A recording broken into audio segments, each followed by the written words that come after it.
October 8th, Port Commission meeting to order. Do a roll call. Aves Thompson, Vice Chair. Here.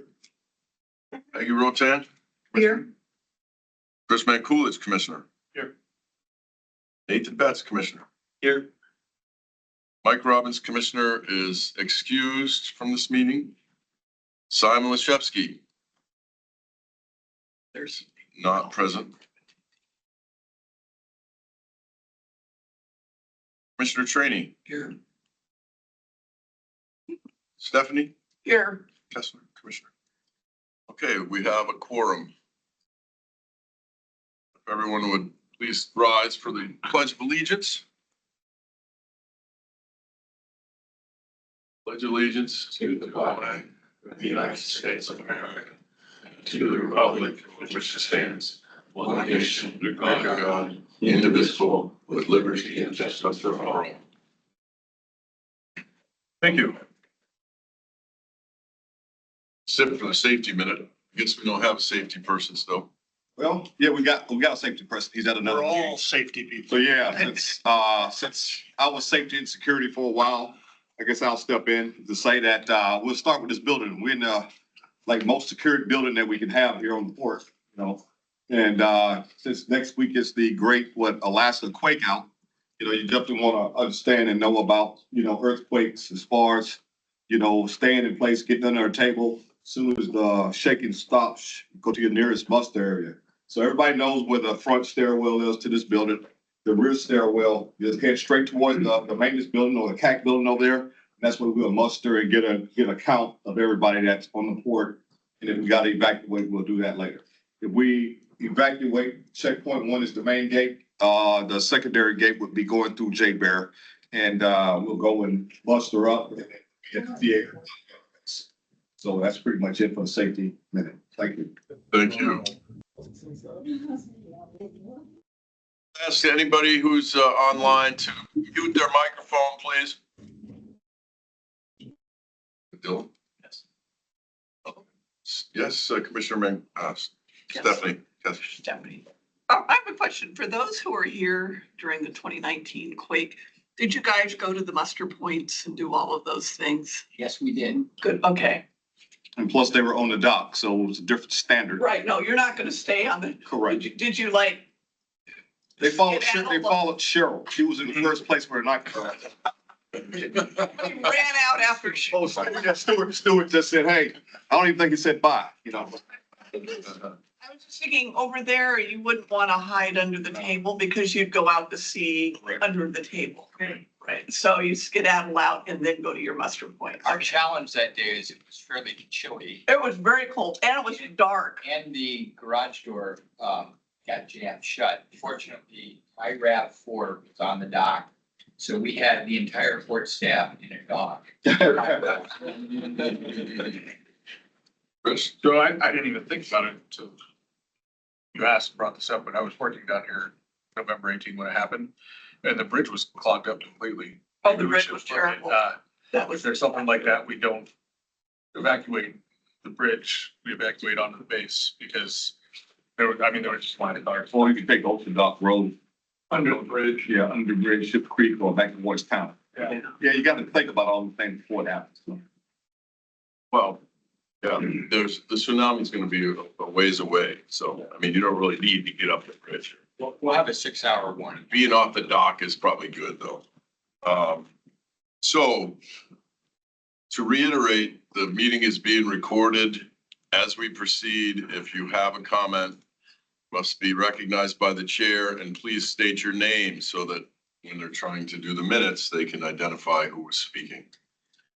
I would entertain a motion to approve the agenda as printed. Moved by Commissioner Mancoolidge. Is there a second? second by Steph. Any opposed? Hearing none, the agenda is approved. How about the meeting minutes from the June 18th meeting? I've read through them. I find no issues. Any, I move we adopt the minutes from the previous moved meeting. by Commissioner Thompson, Vice Chair. Any second? Second. Second by Stephanie Kressler. Any opposed? Hearing none, the minutes from the June 18th, 2025 meeting are approved. With that, we move to item 6, the Port Director's comments. Thank you, Mr. Chair. For those of you that haven't met me yet, I think I've met just about everybody in the room and most of those online as well. My name is Mike Abbott. I was appointed as the interim port director almost exactly a month ago. I think September 7 or 8 was my first day on the job here. I was initially working as a contractor, but I have since become a temporary municipal employee. So I have a badge, I've got all that stuff. But I want to emphasize that I am only here in an interim capacity.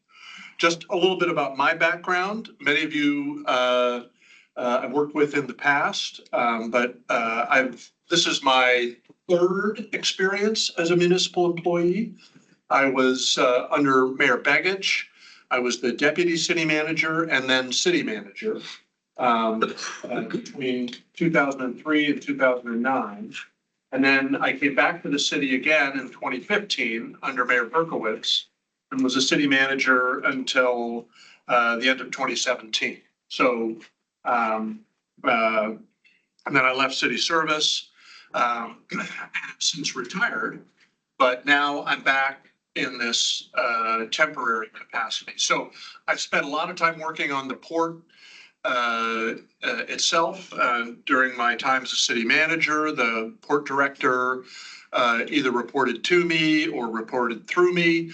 I've spent a lot of time working on older iterations of what we now call the PAMP, and have supported the port and the port team for a long time. So although I've never had a job as port director, it's certainly not my first exposure to the port and most of the issues that we have here. So I'm grateful to be here. I am only serving for a brief period of time. The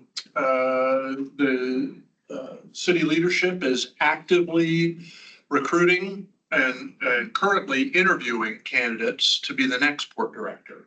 And as I was telling Chairman and Commissioner Mankulich, I look forward to being terminated as soon as possible, only for the right reasons. But so I would expect my tenure to last certainly into November, maybe a little bit beyond that, but probably not into the next calendar year. So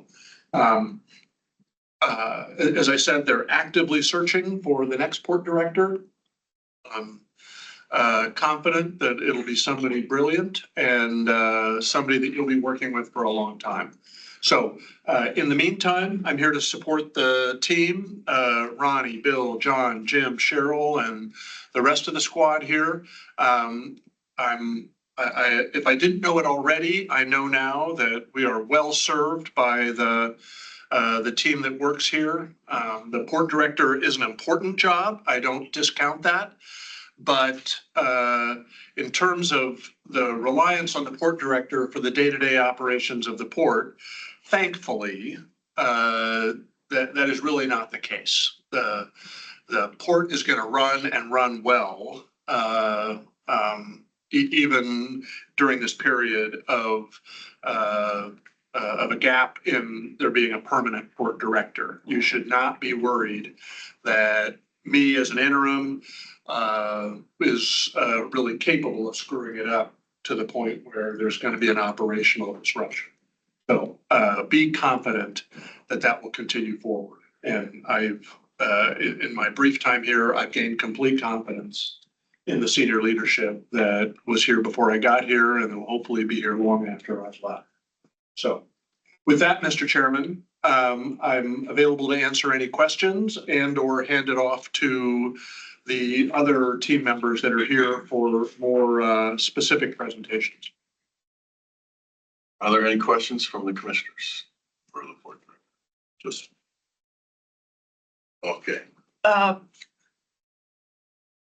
unless I've missed something, I have, Commissioner Kressler would like to ask a question. yeah, unless I've missed something, I don't think we've heard a fair amount of detail regarding the port director search. Now, maybe I've missed that. No, you haven't. Okay, We haven't been involved right, and so, or updated. right, all of the above. And so I'm wondering what, so I'm, you know, this, I don't think this is quite the time to say, okay, you know, what are the criteria you're looking for, blah, blah, blah, blah. But I would like to get a sense of the process and how the Port Commission is going to be involved. I would certainly hope we would receive some courtesy interviews, et cetera, et cetera. So, you know, when they've narrowed it down to their big three or their big two, it would certainly be nice to be able to meet with the top candidate, have the top candidates meet with the Port Commission. Mr. Chairman. Yes. Mike Abbott again. I don't know if that is in the current plan. The position, just in terms of process, Right. the position was advertised on the typical places, the municipal recruiting process, as well as some of the external ones. That began in August, I believe. And I believe the posting continued into well, I know it continued into September, and they have begun the interview process now, screening interviews at Right. least. And they may have proceeded to beyond the screening process at this point. I know that they are that they have received candidates that they were excited to speak with, and my information is sourced with the municipal manager. So I believe the initial elements of the search process have been delegated to the municipal manager. I will pass on your comments, Commissioner, and I'll assume that you know that other commissioners have a similar interest. I'll pass that on, but I'm not a decision maker in this, and I don't want to suggest otherwise. So I'm happy to pass that on. I should also mention, and Stephanie's participation reminded me, I should have mentioned when I introduced myself, that I am a port neighbor. I live up on Government Hill. I probably live as close to the port as anybody in Anchorage. I live in the furthest northwest house in Anchorage. There's houses a little further north, houses a little further west, but I think I'm right on the outside of the corner up there on the neighbor, about 6 or 7 houses down from Steph. So I've been a port stakeholder in one way or the other for a long time. So and continue to enjoy living with that. I have a view right over, I like to call it when I look out our living room, I get Mount Susitna sort of over the water, and I get the Port of Anchorage below the water. And I love having what others have called a working view. And I've enjoyed that, and I look forward to continuing that. So thank you, Mr. Chairman. Very good. Well, I think that it would be very nice if we were able to have some time with the finalists. However, I don't believe my limited knowledge of the duties of the Port Commission that normally are. I mean, it's not owed to us, but we'd be interested if it's possible. Mr. Chairman, I believe you are correct. That's the correct interpretation. But I'll pass on your suggestion to the municipal manager later today.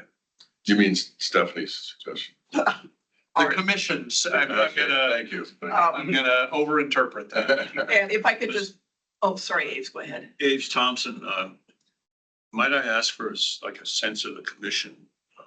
It's not a bad idea. Support that, and then interim port director can make that to whoever. I think we should see if Jim has the information yet about when our terms are up, you know. Seems like You could get, ask to Bounce. leave around here. pretty easy. Just ask Steve. We have generator. Bounced once. Yeah. Okay, so Chris, Mike, and Stephanie, Have I been through You- bouncy? you all renew October 14th Oh, this year. So you need to contact the muni and reapply, I guess. Assert your interest. I think there's a link on the meeting. Yours is lifetime aids. Oh, thank Yeah. you. No, you're good till 27. There's a link? I couldn't find it. Okay, well, I'll look.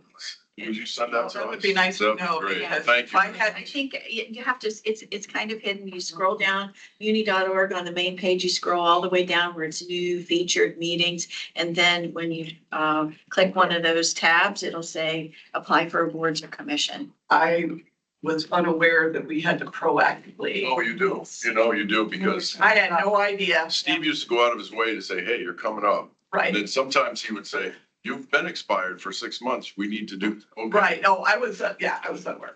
May I follow up with one other question? I want to get the sense of the Oh, board sorry. commission Yeah. on this. Does the Yeah. commission feel that our name should be attached to Stephanie's suggestion? Would we be interested if we ask in a very diplomatic way to, could we be involved in the final interview process or have a chance to interview the finalists? That's, I guess, what you were saying. At least meet with them. Okay, yes. I actually would say meet is a better word and less loaded word than Makes interview. sense, because we don't have any decision making, so No. it's not really an interview. It'd just be a meet. What would you say? The mayor has decision making. Oh, absolutely. Commissioner Trainee, very good point. Anybody else want to weigh in on this before we move on to them? Do you feel like it makes sense to ask this?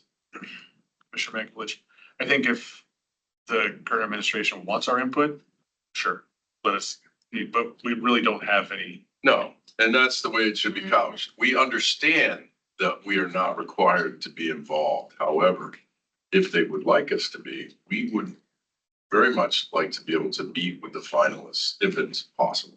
Does that sound reasonable? Sounds reasonable, Commissioner.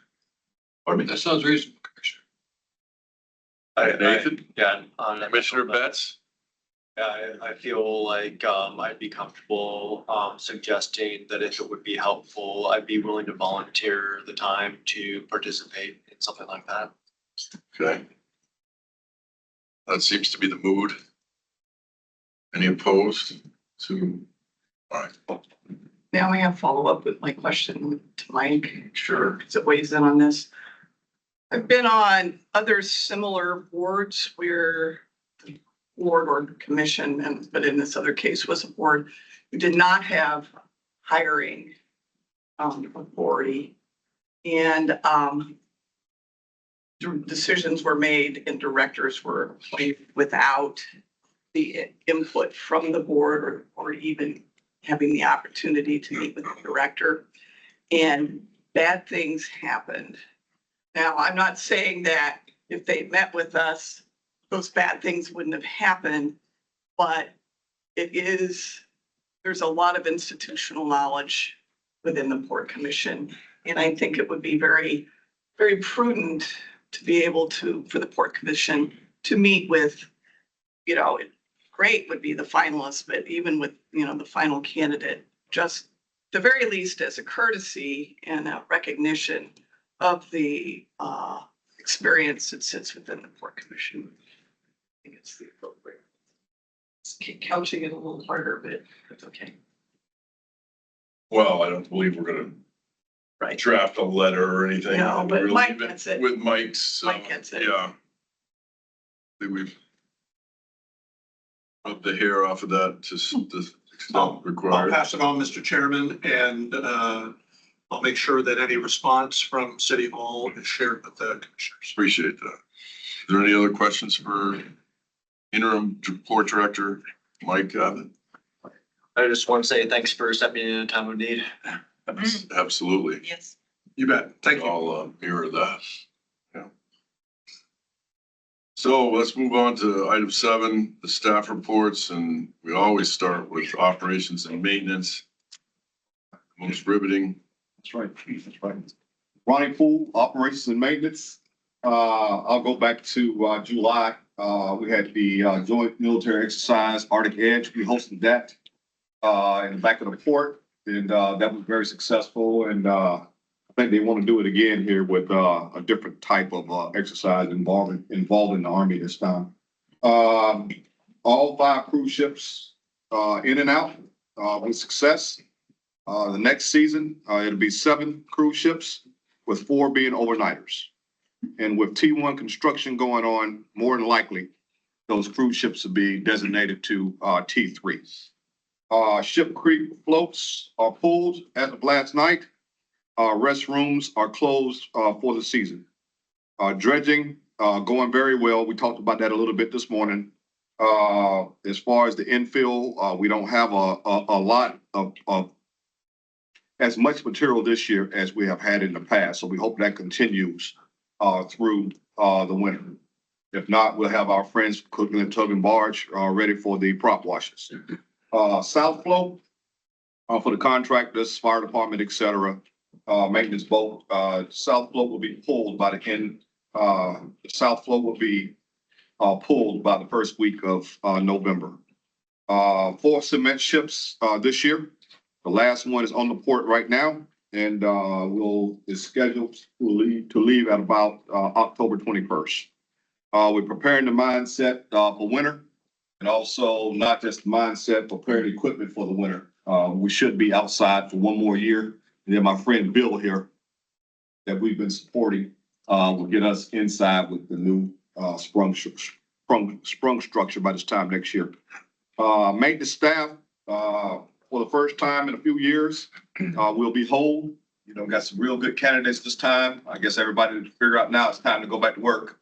And so we had some people just putting in for the unemployment checks or whatever, but we have 11 great candidates, and we've chosen 2. The first one should start October 27th, and the other one will start sometime in November. Commissioner, that's all I have. Thank you, Ronnie. 7 cruise ships next year. All right. The dredging, you're saying it's going well. You don't feel like you're dredging as much material at the dock face as you normally do? Correct. Per the report, per the surveys. What do you think that has to do with the north extension being removed? That's the feeling right now. That's what I'm getting from the engineers. Oh, absolutely. Yeah, I'm sure of it. Very good, because obviously, as we know, some of the port customers have been a little disappointed with the depth alongside in the winter. And this is all good stuff. Well, they're not really complaining that long, about a few days, and then we go and get the prop wash done. The worst one that we have is POL2, PCT. Again, it stays at 39 and above. So PCT is great. We just hope the other docks comply. Even on the south end, because I know the cement ships are not wanting to come in portside too. They always want to come in. I haven't seen it below, again, sir, below 39. All right, so I don't know why that would be a problem. Well, yeah, there's a couple of them that are close to the line, but any questions for Ronnie other than that? All right, engineering, Bill. Okay, thank you, Mr. Chairman. Updates on major projects. The PCT, we've made good progress, in my opinion. October is achievable for operations. Some highlights. Long pole in the tent right now is POBI stripping line piping. We are hoping to have that this Friday. Once we get that done, we can, if things go well, mid to late October, have that stripping line improvements.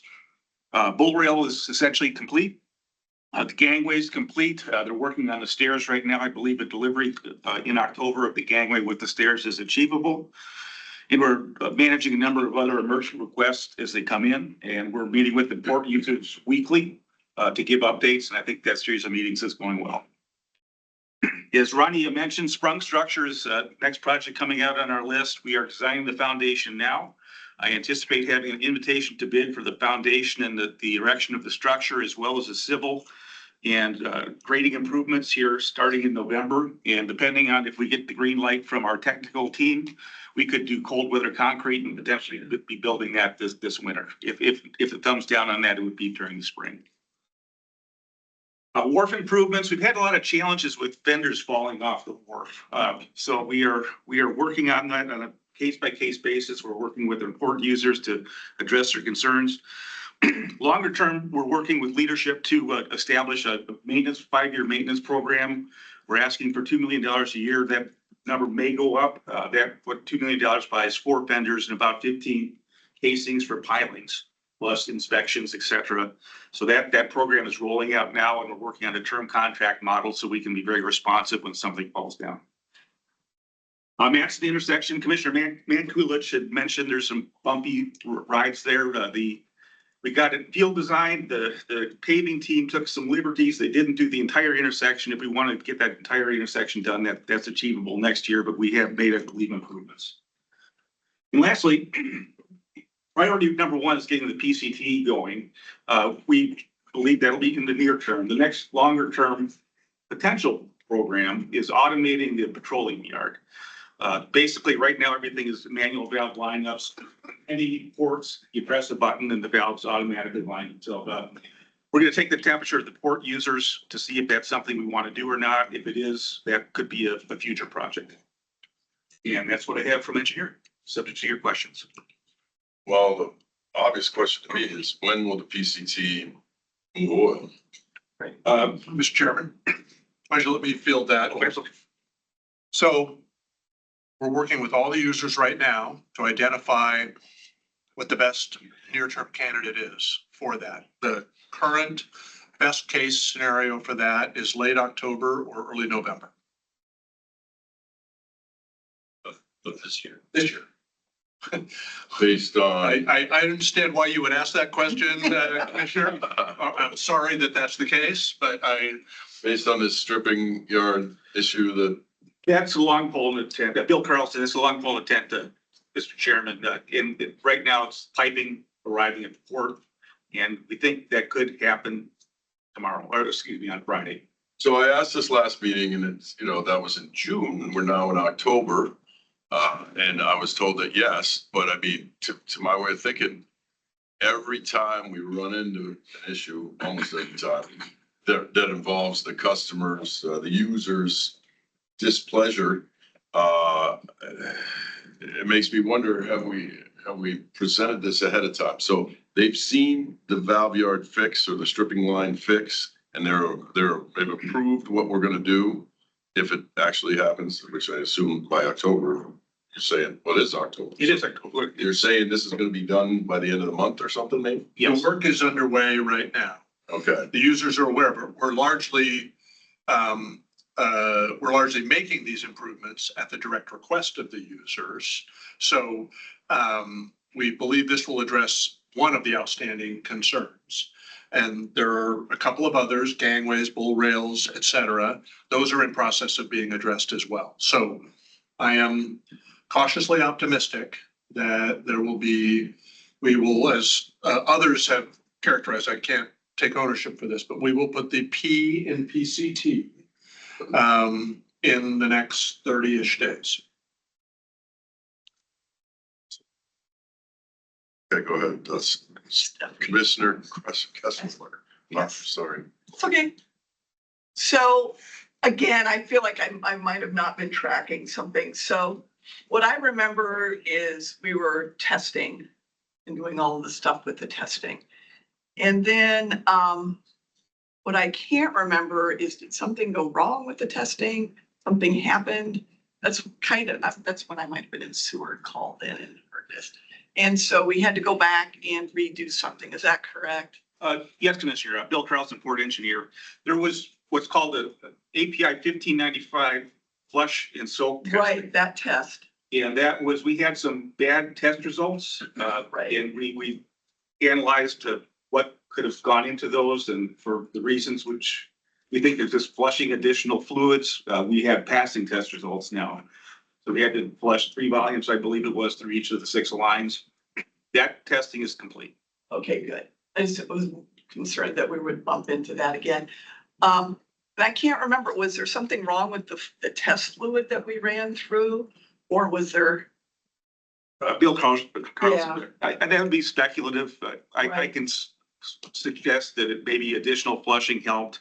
Right, That might have okay. been the testing methods. It really would be a speculative Okay. answer. I was just curious. Okay, thank you. So the testing is complete. That was what I, The API 1595 flush and soak testing is right, complete so satisfactory. that was the long pull for at least 9 months.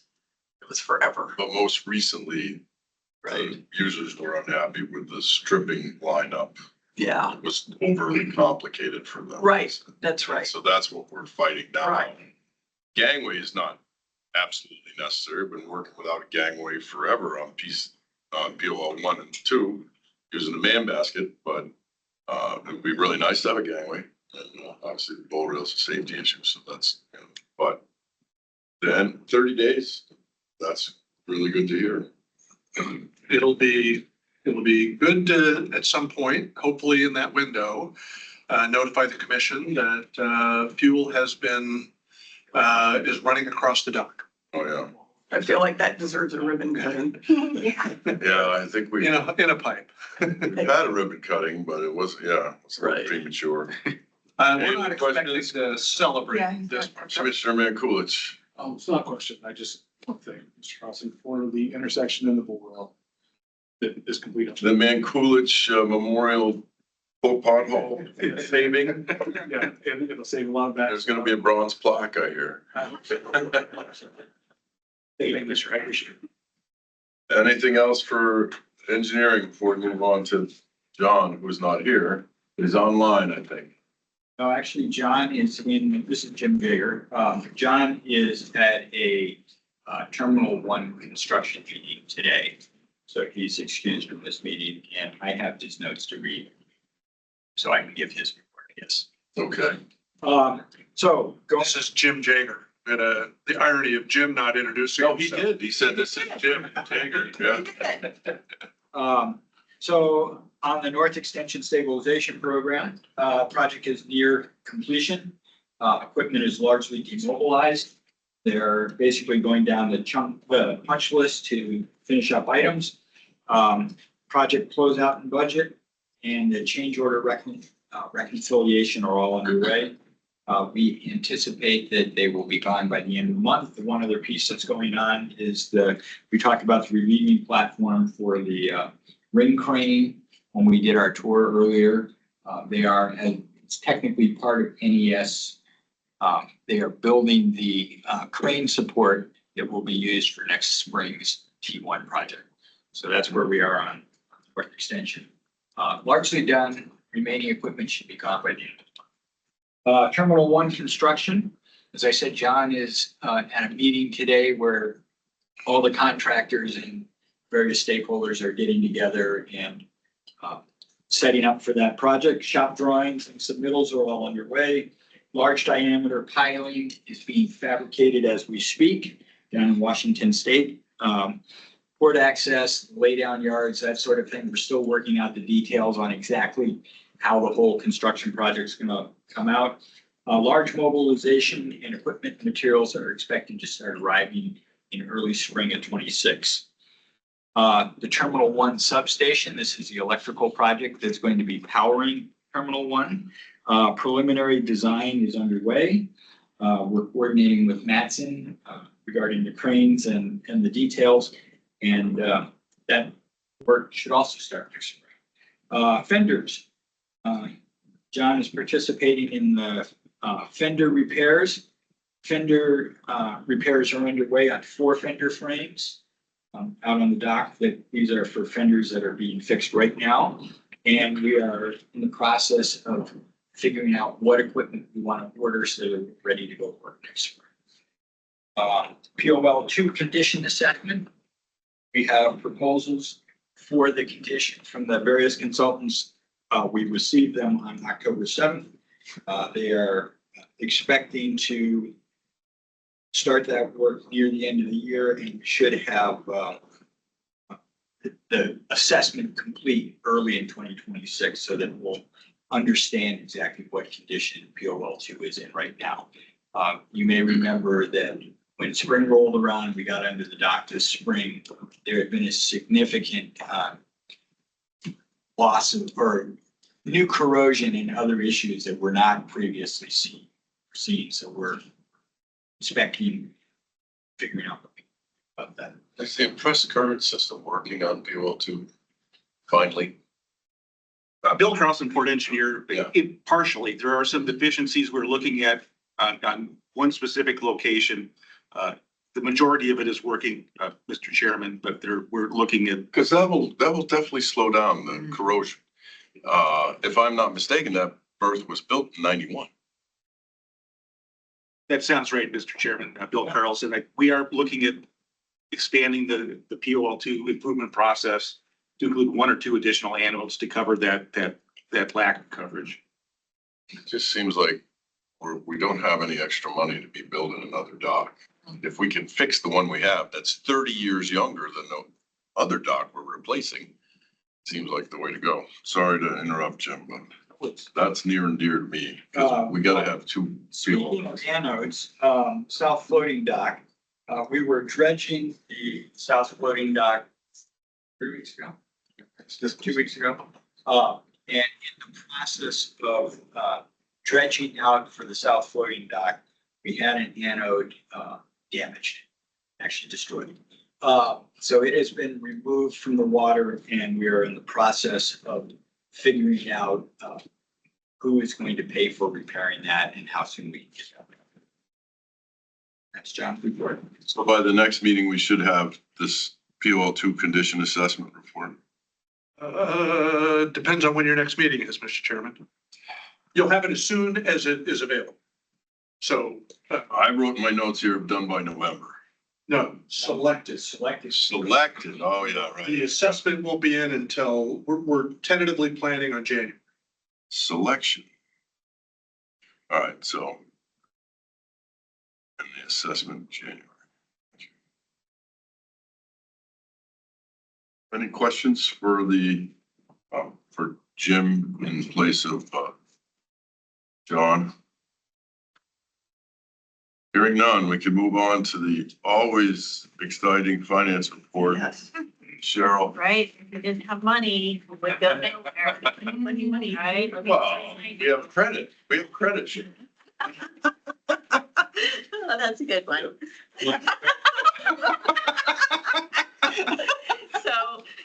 So in case you haven't had a chance to review the report this report is through the end of September.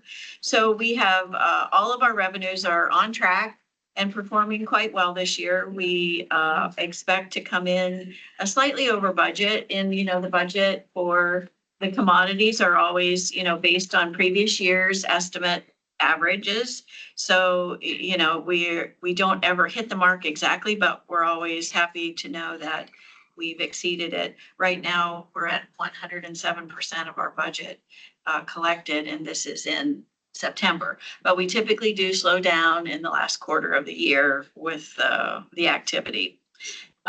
So I ordered the presentation on the sheet this month, just to slightly to marry up the surcharge collection against the debt service payments. Right. So you can see what we budget to collect from the surcharge, and then right below it is what the debt service payments are. So included in the debt service is also our short-term borrowing line of credit. So that's right now $40 million, and the baseline tariff pays for that. So all of the revenues at the top of the page cover the short-term borrowing line of credit. But that is included in the debt service. Ross has it all wrapped up for the same numbers. So and I explain that for the reason of why aren't the two numbers The same. the same? So, 300 ahead, it looks like to me. yeah, Good. well, yeah, so, 10. 300, yeah, so the debt service for the year is 10.3 million, so we'll have to pay that out. And the budget that we have is 10.1.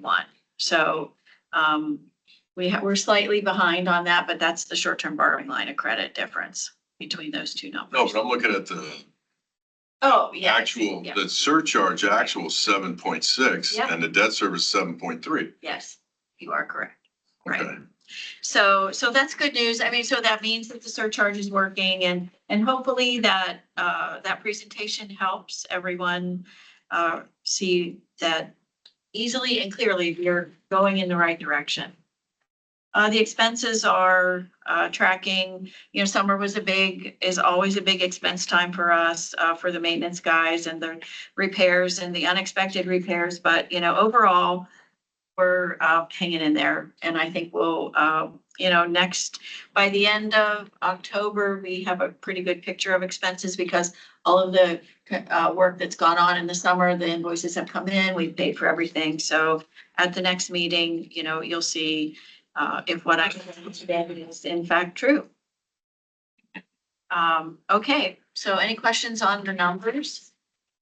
This is Stephanie. I was sort of lost up in, looking around in, revenues. And, first of all, I was very excited to see that we were 107% of target. Then I started to look more closely at it and got a little confused. I see that a lot of that is coming in from the restricted interest. What is restricted interest? So the money that we have in bonds lives in its own Okay, world. And so it's $191 million at this stage of life. right. So it's a lot of interest that we're earning. Okay, So that's- Ross's group, Public Finance, credits that back to the port and they track it. And actually, the restricted interest, I think when I checked, was only posted through July. So Okay. they have to wait for the bank statements to come in and then they post. So I would expect that number to go up.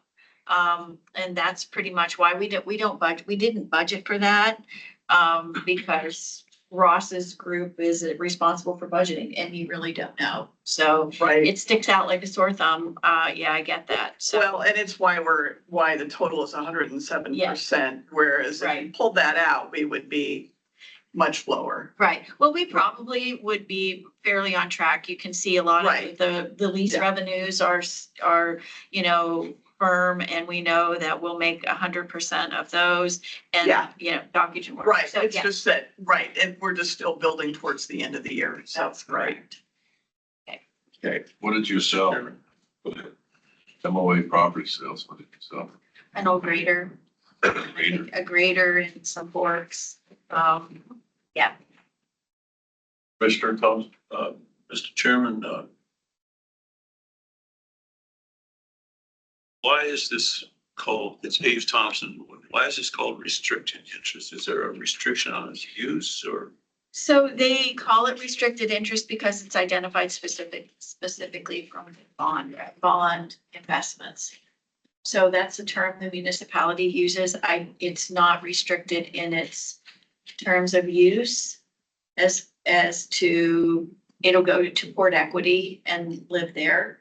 But Ames, I would have to get the explanation to be perfectly clear from Ross as to how it functions. I know that it's from our bond investments and then, yeah. And is it restricted for operations? Is that your question? Yes. Yes. Okay, I'll find that out. That would be interesting. Yes. Operational column, It'd be good if you find it out and then. yeah. Yep. I'll Dumb let it you know. down so we can, because if Ross were to explain it to us, we'd be Yeah. here for a while. I'm happy to take that hit for you. Thank you. Okay. All right. Follow up. Chairman Hayes again. Ronnie mentioned 5 cruise ships visited our port. What's the revenue to the port from a cruise ship docking? About $20,000. Even if they stay overnight?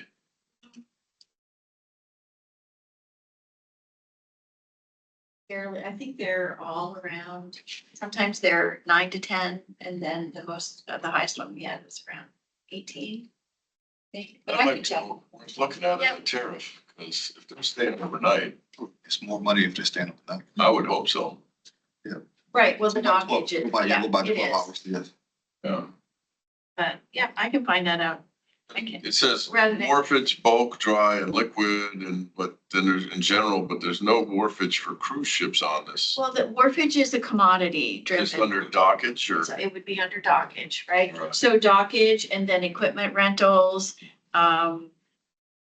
so they have utilities, they have equipment rentals, or crane rentals and water. So they'll take on water and then we all sell water, labor. you know, Sometimes they take fuel here too, Yeah, so the fuel that would come through, natural. yeah, so the delivery company would give us the ticket and they would pay us the, commodity surcharge, the wharfage on that. So, but yeah, so a tiny bit would come through, the petroleum on that, but the main revenue that we bill to Holland America is the dockage. So, but yeah, I'll just, when I get the answer to this from Ross, I'll just follow up with an average, daily cruise ship and overnighters, because we have both of them this year, just for general information. Well, the overnight thing, I think we should make a note to look at that for the next tariff. When is the tariff due again? January? Well, 29. 29. We don't have to worry about. So you had 10-year tariff, Yeah, so, we did go crazy on it last time. yeah. But every year, right, the tariff surcharge for the PAMP is looked at. Right. So, between now and then, we do like the one we have that just passed the assembly was 10.2. So if the Port Commission has changes that they want to make next year, you could just run through the process at the same time as the assembly does with the plan of finance. And that's a suggestion. If you have things you want to look at that's in your general purview. Well, that's under new business, but we can, yeah. No, that's true. I feel like everything else is going up. If they're staying overnight, we're gonna get 7 next year. It's probably worth. Anything else for Cheryl? Do you want to talk about the tonnage? The tonnage? So the tonnage is on your second page. Yeah. This is, all of the self-reporting agencies, the container folks, they have till the 10th of the month of October to report for September. So that's why I just want to make sure you see that it's 8/31, not 9/30. So this is our year-over-year comparison and, still hanging in there as a banner year moving forward. So we just expect everything, Containers down. the petroleum is, Petroleum's up, Okay. and just, I know Ronnie mentioned we were gonna have 4 cement ships. This is only 2 for reference. Right. So this is only 2. So the third one started discharge in August and finished in September. So that'll show up in September. And then now we have our 4th one here in October.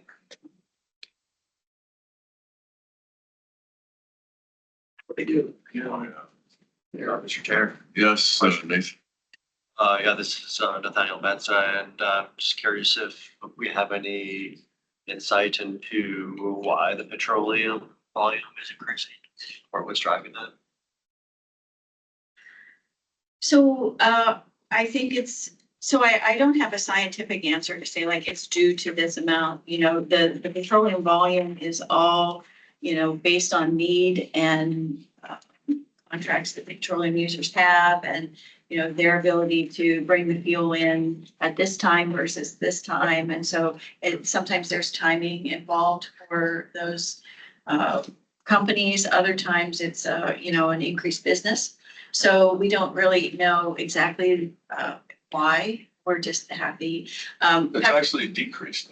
I'm not sure what you're looking at, but the petroleum bulk dockside is down from 2020. So the switch between, Shore side is separate. Yeah, shoreside is the pipeline up from the Kiski. Right. So, and that capacity is all based on, I believe, production in Kiski coming up through the pipeline here to Anchorage and then to the airport. So it's all capacity. It's the 8-inch pipeline. It's full all the time. Yeah. Yeah. Apparently, Well, Mr. Chairman, yes. I didn't know this until I met with them. Apparently, in some cases, tankers will dock at Nikiski and then put their cargo in the pipeline and pipeline it to Anchorage. part of their cargo because they can't come up deep here, so they'll light there. Call it two-stopping, Yeah. which I had, or two-porting. Well, I hadn't heard of. when we get this scoured out more, it might not be as, Correct. yeah. But Yeah. Anyway, it was an interesting deal that some of that pipeline traffic will could be offset when the PCT is running and when the tankers are coming directly to Anchorage. And we would rather, from our revenue point of view, we would rather get the fuel via a tanker at our dock rather than up through the pipeline. We make some money off the pipeline activity as well, but we do a little bit better when when there's a ship at the dock. I'm careful because we make more money when we move it twice.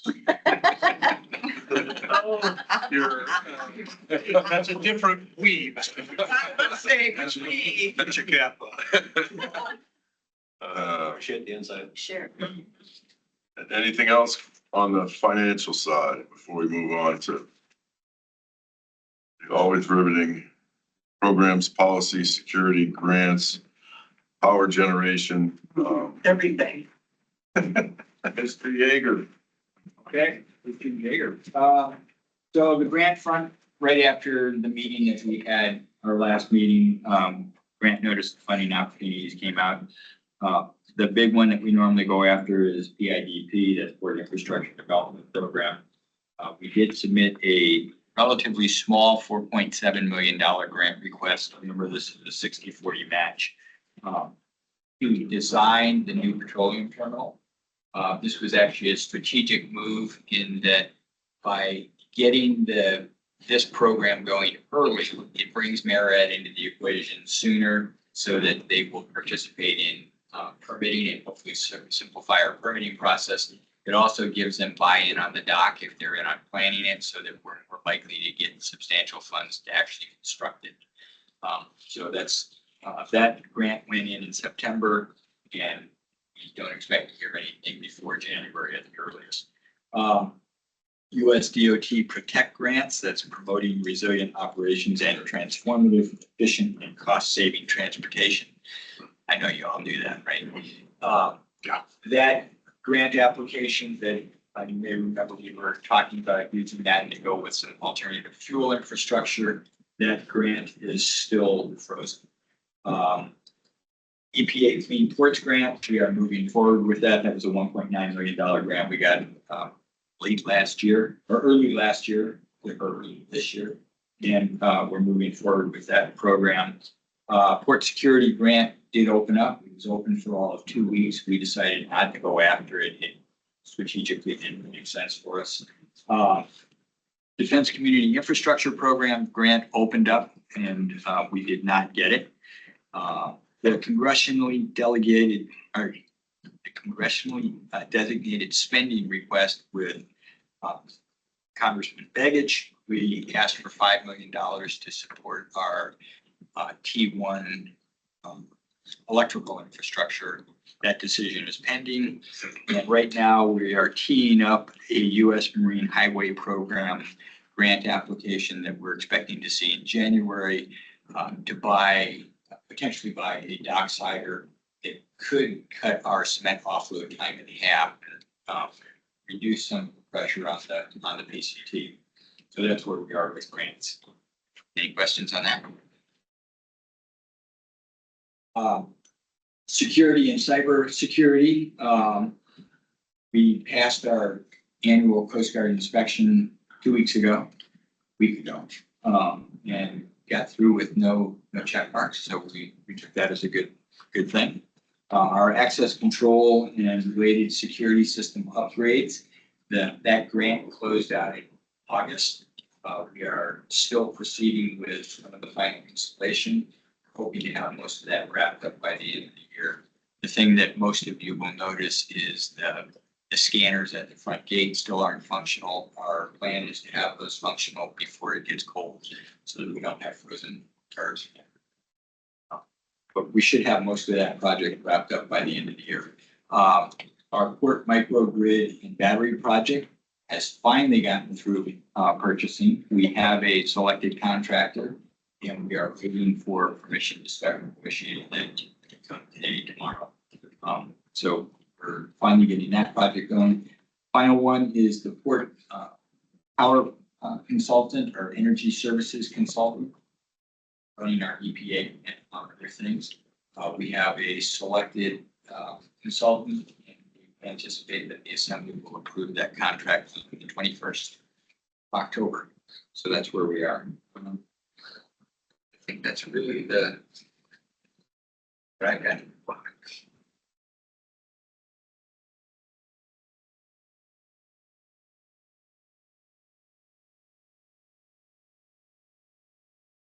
Just one other thing, we had a bevy of visitors in August. Yes. Including every member of our delegation, Secretary of Transportation, Deputy Secretary, two different Deputy Secretaries from Defense. The NOAA went like the number 2 person at NOAA. Wow. Oh, and we also had a Federal Reserve.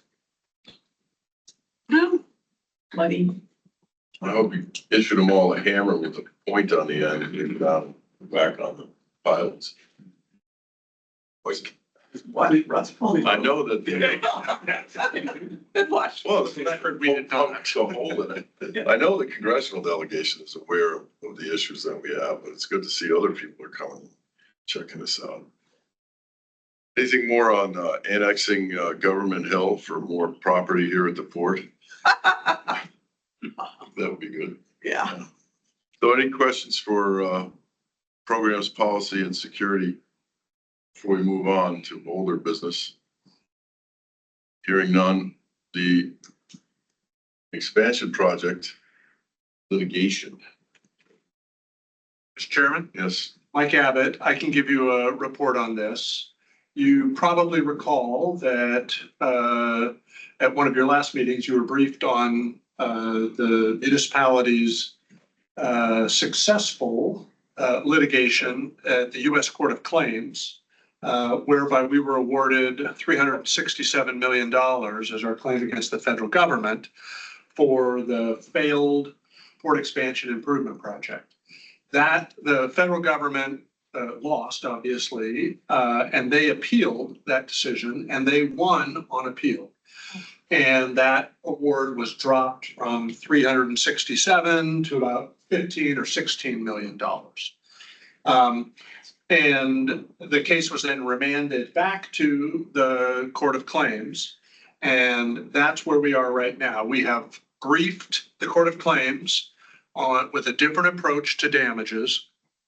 And the oral arguments for that are in November 14th, I believe, at the Court of Claims in San Francisco. We will be participating vigorously in presenting a different argument about the damages that we have. We'll be seeking a similar amount of damages at that time. So good news, we won the first round, lost the second round. We're trying, and the court gave us permission to try again. And that is what we are doing right now. no, I believe we're all aware of that. Yeah, Well, the Been appeal here through happened most of that. over I believe we lost the appeal in late spring or early summer. So Late spring. that's what's been going, the remand process has been. and from what I hear, when we go back, it'll be in front of several judges instead of just one issued the opinion. You know, The remand will take us back to the same judge that awarded us 367 okay. on our They initial. can then appeal this again, right? Oh, yeah. Yeah, Telecast can bump. yeah. Yeah, we are, we had been potentially within a year of getting the check. We are now at best several years from getting a check. And we're not quite starting all the way back at zero. We've got a judge that knows the issues, knows the case, the rest of it. We would expect that we would get slightly more expeditious action following these oral presentations next month. But that still is likely to mean months. And then if we prevail, we should assume that the federal government will again appeal, since it worked pretty well for them last time. So They appealed on the last day they could appeal, as I recall.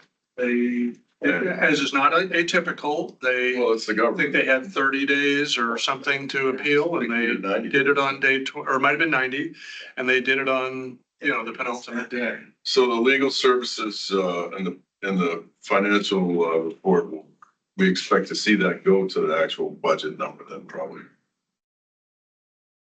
Only at 59%. It's one of the lower ones on here. But with the oral arguments, that's gonna be. Probably go up. Mr. Chairman, Yes. which court is that? Court of, We are going back to the Court of Claims, which is the very narrowly focused court that deals with claims, contracting claims against the federal government. And who was the appeals court? The appeal was by a federal district court, I believe, Okay.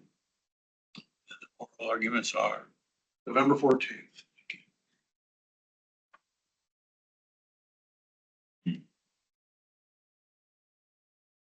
Any other questions about the Marad lawsuit? Hearing none. Tariff 10.2, which passed 9/23, and was one of the reasons that we postponed the meeting previously. So from what I understand, the assembly looked at as agreed in the surcharge wording and the tariff. Annually, it gets assessed to make sure that it can be and adjusted, right, accordingly. And they approved. Did it get adjusted? Or do they just approve it the way it is? I guess it's after it gets adjusted, they approve, right? Yeah, Mr. Chairman, this is Mike again. So this is the first year of this is the first Right. surcharge piece that comes in. And then every year going forward, the surcharge will be adjusted based on the volumes that have been charged the surcharge in the year before and the volumes that are anticipated. Because what they know is how much money they need for debt service. And the surcharge is designed to collect that amount of money. Right. So what they don't know, I mean, the total surcharge income is a function of how much volume there is and how much you charge per ton. And what we don't know yet is how much volume there will be. So there will be a adjusting mechanism done on an annual basis going forward. And I don't want to be coy about this. These are giant numbers. I mean, if we rely on the surcharge solely to fund the rest of the PAMP program going forward, I think we're starting at $4 a ton right now, $4.80. It'll be 10 times that in a couple of years. Because we're only collecting enough money to pay off what we've borrowed so far. Right. And we don't want to borrow any more money. We'd love it if state and federal sources provided grant income for it. Or if state or federal sources borrowed money and they paid it back rather than us paying it back. But as you guys have all heard, I mean, we have put in place a sort of a plan of last resort. This is the mechanism because there's no doubt that the project has to go. So we're not going to walk away from the project just because we don't get free money. If we don't get free money, then the consumers of Alaska will pay for it through these increased costs on the shippers, which will then get passed on to all of us. So that adjustment will happen annually, but unless there are big sources of money, perhaps a judgment on this the court case against Marriott, that's one example of how that could go. But barring those sorts of windfalls, we will be financing, basically almost another $2 billion through the surcharge. Understood. At some point, though, we have to wonder if this $360 million is worth chasing, because we've been told over and over again by the congressional delegation that it's really tough to get money from the port when you're suing the government, right? So If we thought that the feds were about to write a $300 million check, and this is the only reason they weren't, that would probably be an interesting argument. But right now, we do not have either state or federal money lined up and, sort of in the program, as the feds would call it. That may come, We have folks working towards that, but that has not emerged as of yet. So anyway, so until then, the surcharge, and until then, we're suing Mary. Right, right. But the current environment certainly seems to be funding a lot more, defense spending, you know. It is likely that from a federal level, the most fruitful approach will be to access funds in the name of our role as a strategic port, one of, I think, 18 or 19 such facilities around the country. And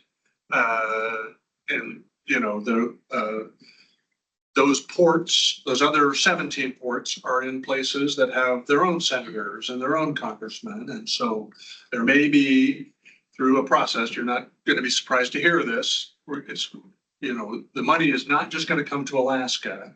Right. This would be part of a larger program that would fund ports around the country, of which we would be one of the beneficiaries. That's one of the tactics that the federal lobbying team is working towards. Commissioner Mankulich? So I know, I've heard at least one of our shippers sent out an email, said there'd be an adjustment for container costs. So there was an increase. How much are we talking about? If you're talking about $4 a ton, I think last year it was about $75 a container. At 23 long ton being an average reefer container. So if it's $4 a ton, you're talking about $92 a container. Is that where we're at? That's in addition to the tariff. The 480 is on top of the existing tariff. Well, the existing tariff with all those, in addition to what we were charging last year. Oh, yeah. So the $75 that was container last year, we're adding $92 to that. So we're now at 100. The 480 that's in the surcharge is additive to the previous tariff. That we've always been paying, right? Like that's. I don't know whether it was 90 or not, Right. Chris. I don't want to speak. It's not to that. compounded. It's not compounded. Right, right. It's just a surcharge to adjust for the increase. 75 to the Right. 92. It's Because not I funded, I it's just a want to new be able rate. to It's a new answer rate. everybody who's like, hey, Yeah. I know you're on the commission. Why are you charging us all this? So if you, It's because that's what's gonna happen, right? Like they send out an email, there's a surcharge, they're gonna send it out to all the customers and all the customers are, but we're really talking about a cent on a gallon of milk, Oh, yeah. not. Yeah, it's not. Absolutely. So, and we have, the municipality has begun to calculate the potential impact if you just take it on a per ton basis, what that would mean to a gallon of milk, what that would mean to a sheet of plywood, what that means to a bag of dog food. And I think we need to be very public about that because you do have nefarious actors that will, we're charging this because of a surcharge. Now you're paying an extra $1 for a gallon of milk that really doesn't cost an extra $1, right? Like this is, that stuff is and will happen if we're not transparent about. And if we can break it down into what it actually should be for a gallon of milk. You know, we have that. So this is Cheryl, for finance. So if you go to the port's website, last year, there was a published plan of finance for last year's tariff surcharge. And in that plan of finance, they give a market basket. So they say, this is what we anticipate, given these rates, that a loaf of bread is going to cost, a pound of cement or a ton of cement, a pickup truck. I mean, there's a whole list of items that would affect normal people. And it gives you what the anticipated increase would be for the tariff surcharge. So I can send you the link to that, or it's right off the port's website, I believe, on the front page. And we're working now to, with the passage of the new tariff surcharge, there'll be a new plan of finance updated with the new market basket numbers. So everyone can go there to see like how much it's gonna be for a gallon of gas, a loaf of bread, a gallon of milk, those. You plan for the eggs. and I think actively, if we got ahead of it and maybe released it to some of the media out here, what this increase actually is, right? Like an actual article of. Certainly, Director Abbott, you're welcome. I don't know if we want to release anything to the media. Most of the people in the state don't even know who we are, what we do. Right. Right, on the commission. And we have very limited control over this now.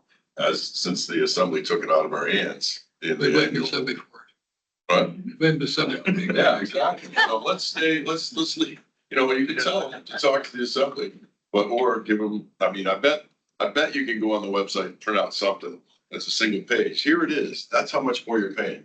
2 cents more per gallon or whatever, you know?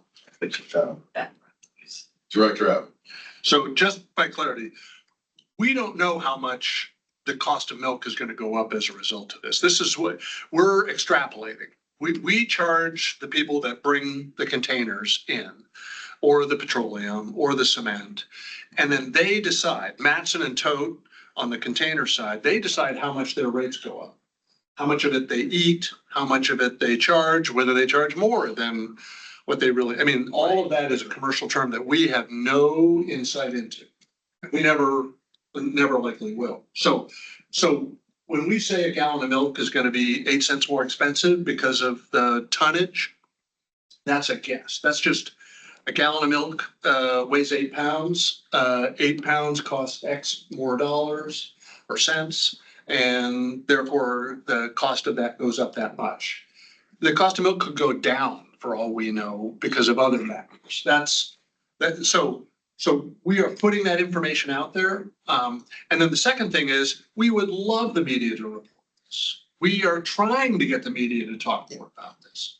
This is how we think state and federal decision makers could be influenced to reduce the amount of surcharge there will be by granting funds to the project and therefore reducing the amount of surcharge going forward.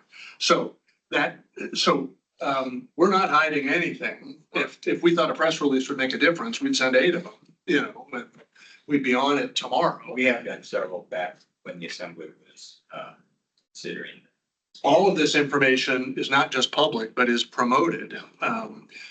We just can't find anybody that wants to talk about it. And Matson and Tote, who would be 2 of our more effective messengers, they really don't want to come out and talk about, hey, guess what? Our prices are going up.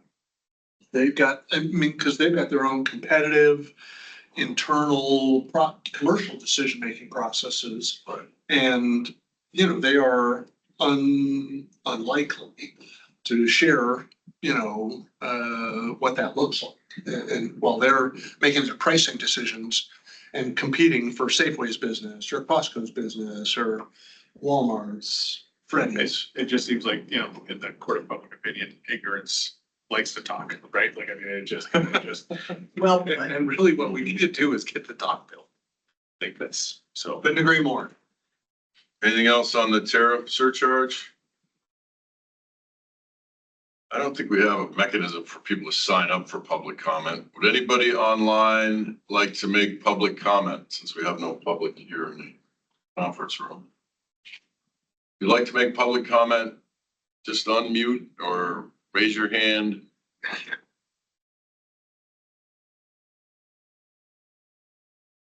Hearing none, we'll move on to the port director's closing comments. The interim port director's closing comments. Exactly. As this being my first and maybe last commission meeting. Goodbye. Won't have Mike Abbott, kick around. yeah. Thank you, Mr. Chairman. No further comments at this time. Thank you.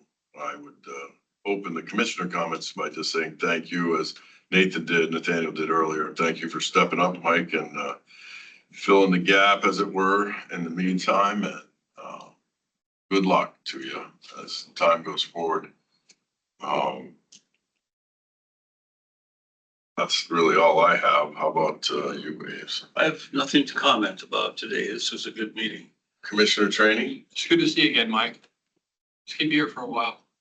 Thank you, Commissioner. Commissioner Mankulich?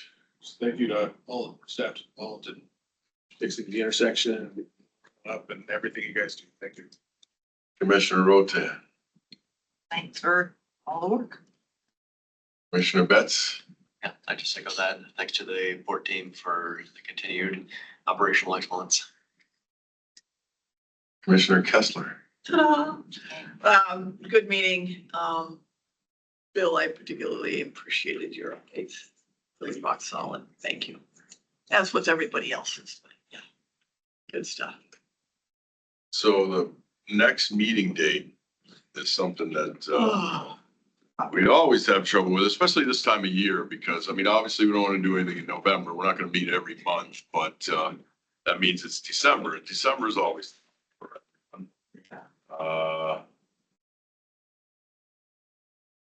Does anybody have any reason that they can't be available in December at some point?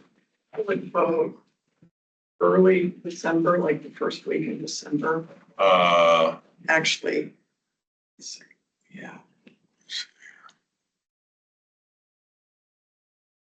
Third works for me.